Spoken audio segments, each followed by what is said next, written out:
O mercado americano entrou em bear market, está tudo desabando. China e Estados Unidos aparentam estar diante de uma nova guerra comercial e as pessoas estão falando também de uma recessão econômica. Será que é tudo isso mesmo? É sobre isso que a gente vai falar no vídeo de hoje. Fala pessoal, quem está falando pelo Guedes, que é do canal. E antes de eu te explicar o que está acontecendo hoje em dia no mercado, o que é esse tal de acordo de mar a largo e o que você deve fazer com o seu dinheiro nesse momento, eu quero lembrar para você que você é um investidor de topo, deixa aquele seu like maroto na confiança, se inscreve no canal, que é muito importante. Se você não é investidor de topo ainda, chegou aqui de paraquedas, não sabe o que está acontecendo, guarda o like, sua inscrição, porque até o final do vídeo você aprendeu alguma coisa nova e aí você já sabe, deixa seu like, se inscreve no canal, porque é muito importante para a gente continuar produzindo mais conteúdo como esse de quem vos fala nesse presente momento. Então, sem mais delongas, agora pro vídeo. Então vamos ver o que está acontecendo no mercado nesse momento. Quando a gente para olhar aqui a tela, a gente consegue ver que nos últimos 5 dias, o S&P 500, que são as 500 maiores empresas dos Estados Unidos, estão caindo aqui ó, na base dos 10%, tá? Aproximadamente 9,10%. Quando a gente olha do year to date, ou seja, do começo do ano para cá, a gente já vê uma queda acumulada ali de 13,36%. Então note que só no ano o S&P já está sofrendo bastante, tá? E muitas pessoas já estão desesperando e achando que isso aqui é crise, tá? E olhando mais alguns ativos aqui, a gente pode parar para ver que nos últimos 5 dias Tesla cai 10% e no ano a Tesla cai 37%. Uma queda absurda, e isso aqui não é só para esses ativos. A gente para ver, ó, Nvidia nos últimos 5 dias está menos 11% e quando a gente olha do começo do ano para cá, menos 30%. Então, via de regra, no geral, a bolsa americana vem caindo bastante, muitas empresas estão caindo, mas também não é tudo, tá? Se a gente para ver a empresa do Warren Buffett, a Berkshire Hathaway, a gente consegue ver ali, ó, que no ano está subindo 8%, então vai bem na contramão do mercado. É um dos motivos que você deve aprender a diversificar os seus investimentos, né? Não só ficar ali preso em um ou dois ativos, mas sim aprender a diversificar o seu patrimônio. E outro ativo que subiu bastante recentemente é o ouro, tá? Nos últimos 5 dias ali, ele caiu 3%, mas quando a gente olha do começo do ano para cá, já são quase 14% de alta do ouro no ano, tá? Mas Pedro, por que o ouro está subindo tanto enquanto essas empresas estão caindo? É porque como a gente tem uma incerteza maior no mercado, esse maior medo, acaba que as pessoas correm para ativos seguros. E o ouro é um desses ativos, é um ativo seguro. Então, as pessoas tendem a correr para ativos mais seguros, porque de mais variação, de mais volatilidade. O que está por trás dessa queda inteira no mercado americano? São as tarifas do Trump. Como a gente pode ver aqui na tela, a gente consegue acompanhar que, primeiro, a China cobra 67% de tarifa contra os Estados Unidos, ó. E ali, os Estados Unidos está aplicando 34% de tarifa. A União Europeia, 39%. Os Estados Unidos está cobrando 20% para eles. Vietnã cobra 90%. Os Estados Unidos cobra 46%. Taiwan cobra 64% para os Estados Unidos e eles cobram 32%. Então, vocês podem ver que basicamente os Estados Unidos vem aumentando bastante a tarifa contra vários países, né? E olhando para esse lado, parece que os Estados Unidos são bonzinhos, né? Está bem abaixo do que as tarifas que são implementadas para eles. E quando a gente olha para o Brasil, que é um caso bem curioso, a gente está nos 10%, né? Ah, cobra 10, eles cobram 10 de volta. Ok, né? Uma mãe, né? Eu sempre falo aqui, o Brasil é país neutro. Se tiver uma terceira guerra no mundo, pode ter certeza que o Brasil não vai estar envolvido nesse meio. E aí, com essas tarifas, o que acontece é que gera uma incerteza no mundo, um problema de desconfiança, de talvez ali uma nova guerra comercial acontecendo. E com toda essa incerteza, guerra comercial, as pessoas tendem para ativos mais seguros, para renda fixa. Isso também gera inflação e também as pessoas correm para o ouro. Então, acaba que esses ativos mais seguros tendem a ter um fluxo maior de capital entrando do que se você pegar um ativo mais arriscado, uma bolsa da vida, que tem mais incerteza, e aí termina que o mercado acaba desabando. Mas Pedro, qual é o grande motivador dessas tarifas? É o acordo de mar a lago. Eu já fiz um vídeo, vou deixar até aqui em cima no card, explicando todo o acordo de mar a lago. É basicamente um acordo onde os Estados Unidos oferecem segurança militar para os países e também acesso ao mercado americano. Os países vão comprar dívida dos Estados Unidos de 50 a 100 anos, vai estender a dívida americana sem cupom de juros, então os Estados Unidos vai ter que pagar só os juros no final, não paga ao longo do tempo, e ele quer fazer isso ali basicamente a quase juros zeros, e basicamente com mais dinheiro em circulação, a gente tende ali a ter uma desvalorização do dólar, e isso leva a uma economia americana mais competitiva, porque é aquela história, eu vou comprar a blusa lá da China ou vou comprar a blusa dos Estados Unidos? Aí você para ver o preço, pô, os Estados Unidos ali é bem caro as coisas, é melhor comprar da China, e com o dólar mais desvalorizado, acaba que fica mais competitivo, tá? Os outros países, até mesmo o próprio dos Estados Unidos, tende a comprar produtos internos do que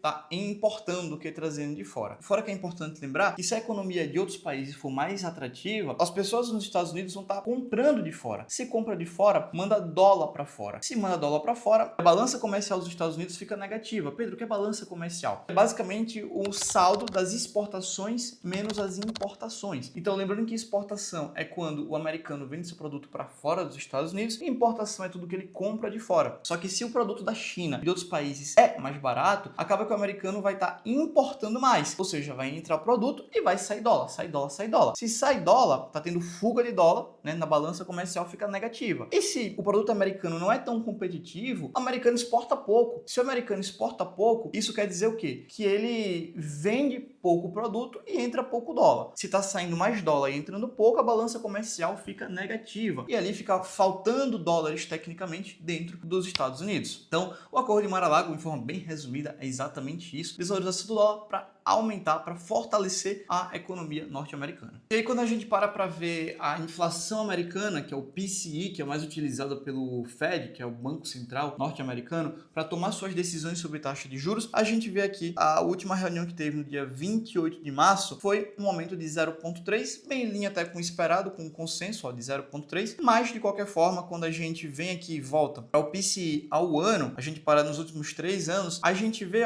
que basicamente a inflação americana está mais controlada, mas quando a gente olha um patamar maior, ainda está elevado. Então sim, a inflação americana ainda está alta. E aqui também eu quero pegar a taxa de desemprego dos Estados Unidos, que eu vou colocar aqui também no gráfico diário. E quando a gente para ver, a taxa de desemprego dos Estados Unidos, ela está subindo, tá? Quando a gente para ver ela no tempo, ela está subindo. Pedro, o que é que a taxa de desemprego mostra? Tem mais gente desempregada.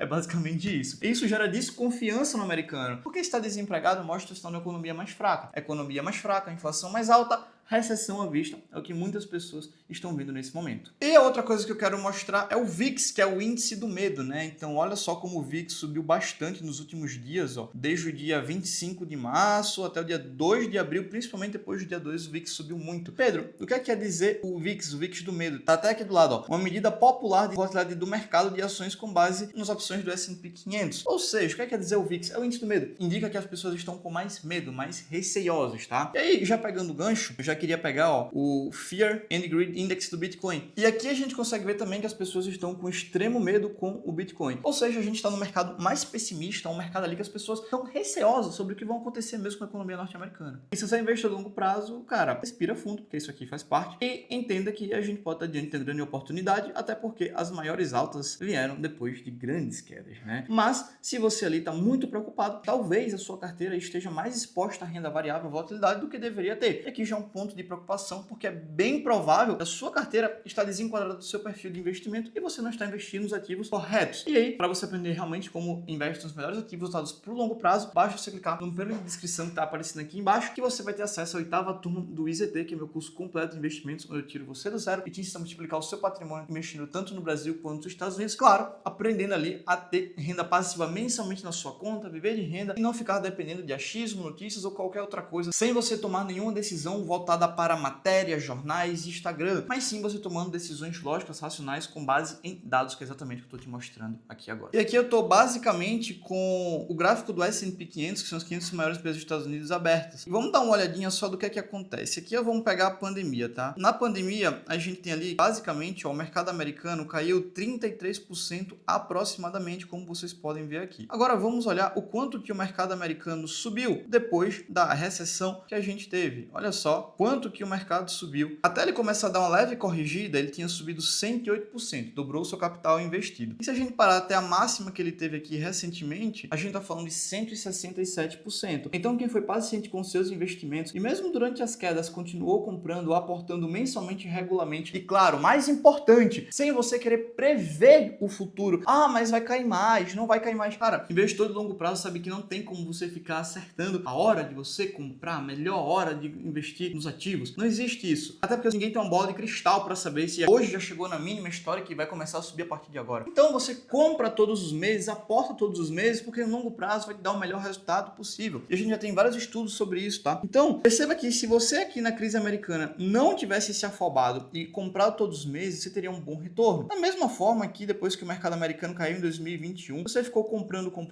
você foi recompensado pouco tempo depois, tá? E isso aqui a gente consegue ver para outros momentos. momentos, como por exemplo a crise de 2008. Se a gente parar para ver lá do auge de 2008 até a queda, o mercado caiu 58%. Só que mais uma vez, quem foi paciente, quem aguentou, viu, vou levar até 2021, vou levar até o auge do Covid, tá? Conseguiu 423% de retorno. Então note que aqui basicamente, se você for paciente, der tempo ao tempo e entender que você não tem que adivinhar, mas sim aportar todos os meses, você vai conseguir sim aproveitar grandes janelas de retorno. O mesmo vale, por exemplo, na crise.com dos anos 2000. Se a gente parar para ver e puxar aqui a máxima histórica, caiu também 51%. E quem guardou e foi paciente teve uma alta de 100%, dobrou. Quem ficou até 2008 na crise, pegou ali 103% de retorno. Se foi paciente e ficou até o Covid, 338% de retorno. E se foi paciente até a máxima histórica que a gente teve recentemente, 690% de retorno, multiplicou o capital por 7. E está guardando até agora 542% de retorno. Então note que a paciência é uma grande virtude que você, como investidor de longo prazo, precisa ter na sua jornada. E outra coisa que eu quero deixar claro para vocês também aqui é que você precisa aprender a diversificar e escolher boas ações para o longo prazo. Se você só foca nessas ações que todo mundo conhece, você pode estar sofrendo ali uma grande perda. Por exemplo, o caso de Tesla, que vem caindo bastante recentemente, como a gente já havia visto. A gente pode ver que mesmo que Facebook tenha dado uma alta bem expressiva nos últimos meses, a gente vê que também está caindo. A gente vê que a Amazon também está caindo bastante. Por mais que já venha de um bom ciclo de alta, essas correções são normais, só para deixar claro. A gente para ver que se a gente pega a empresa do Warren Buffett, a Berkshire Hathaway, a gente vê que a empresa está caindo, mas é uma queda bem mais sutil contra as outras empresas. E aí você para ver empresas análogas que pouca gente conhece, como por exemplo o Netflix, que é um caso bem peculiar até na hora de se analisar, a gente vê que ela vem no ciclo de tendência de alta e uma queda bem menos acentuada do que outras empresas. Por isso que você precisa aprender a diversificar e investir em diferentes mercados ativos, setores, países e moedas que eu te ensino dentro do IZT. Vai na descrição aqui que você terá acesso a aprender como analisar nesses ativos. E mais uma vez é o que eu digo para você, paciência é uma das maiores virtudes do investidor de longo prazo. E vou te provar com a história do Bill Ackman, que é um investidor norte-americano que comprou mais de 3,1 milhões de ações da Netflix, tá? 3,1 milhões de ações, não é o valor. E o que aconteceu é que um tempo depois ele perdeu 400 milhões de dólares porque vendeu as suas ações, tá? Então bem curioso, mas vamos ver por que ele vendeu. Ele comprou e daqui para cá, ó, olha só o que aconteceu com a Netflix, caiu 76%. Note que ele ali se desesperou, né? Investidor com de alface, sardinha, né? Eu não sei por que ele comprou, acho que ele queria prever o futuro, mas previu errado, né? E vendeu suas ações. Só que se ele tivesse aguardado pacientemente, como é o que eu disse para vários alunos meus, ele teria visto um retorno de 500% das suas ações. Mesmo se ele tivesse comprado no último dia aqui de máxima histórica, ele teria um retorno de 53%, mas ele não teve paciência no tempo ao tempo. E se ele tivesse comprado todos os meses, um retorno ali de mais de 500%. Note que para você saber isso, tem que saber analisar fundamentos, você tem que saber analisar uma boa empresa e comprar regularmente, o que a gente viu que ele aparentemente não fez aqui. E o Brasil no meio disso tudo? Pedro, olha, eu sempre digo que o Brasil é uma mãe, né? Mas assim, o ponto do Brasil, né, é que ele nunca ganha por méritos próprios, né? Sempre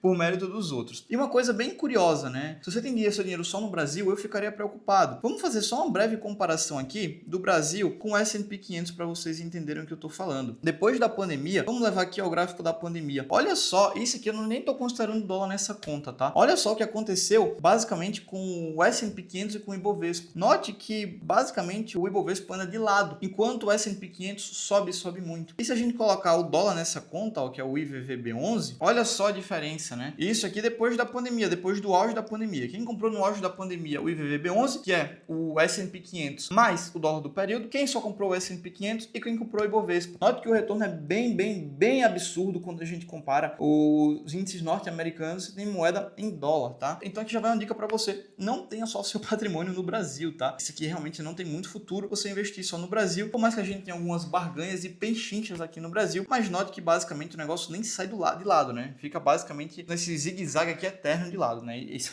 é Brasil, é o famoso tá descontado para sempre. O ponto é que o Brasil vem caindo bastante, o Brasil ele é quase uma mãe, pô, gosta de um, gosta do outro ali, sempre negociando.